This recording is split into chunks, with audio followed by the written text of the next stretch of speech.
Столица Коми утопает в снегу. Осадки, которые с небольшими перерывами идут уже третий день, принесли немало хлопот не только автомобилистам, но и пешеходам.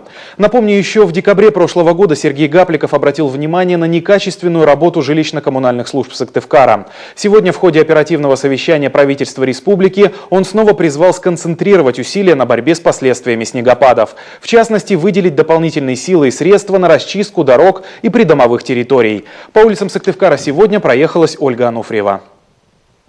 Еще с утра на дорогах столицы Коми движение было сильно затруднено. Всему причина – обильный ночной снегопад. Многим автолюбителям пришлось буквально откапывать свои авто, чтобы выехать со двора.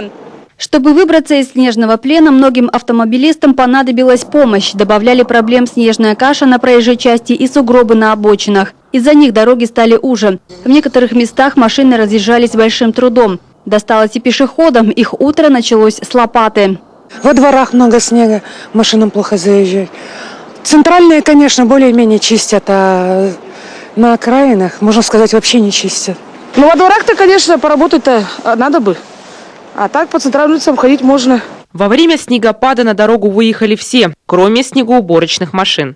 Такие комментарии оставляют жители в интернете и в шутку советуют ездить по улицам не на машинах, а на лыжах. Однако оставлять своих железных коней на обочинах дорог и во дворах домов тоже не стоит. Они сильно мешают работникам коммунальных служб. Те в такую погоду выезжают на работу рано утром. Непрекращающийся снегопад не дает передышки ни на минуту. Трактор выезжает, как с утра, с 5 утра начинает деревяшки чистить, может даже раньше. Вот он начинает чистить дома. Деревянные сначала, потом здесь чистят. А вот мешают проезжей части машины, которые стоят. Они стоят, на всю зиму их ставят.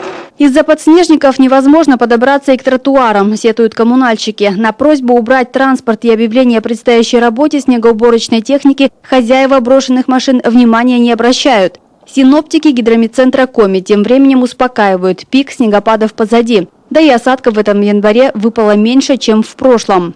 Со вторника по четверг через территорию нашей республики переместились два южных циклона, которые накануне засыпали снегом центральные районы России. Досталось и нашим районам, особенно южным. Здесь буквально за эти дни выпала половина месячной нормы осадков. И в Сыктывкаре в том числе. Но погода уже будет меняться, циклон уходит, и выходные дни с понижением температуры и осадки прекратятся. На следующей неделе похолодает, и осадков будет немного. Тем не менее, коммунальным службам расслабляться не стоит, чтобы не повторилась ситуация прошлого года, когда весной город утопал сначала в снежной каше, а потом в лужах. Ольга Ануфриева, Алексей Паршуков, телеканал Юрган, Сыктывкар.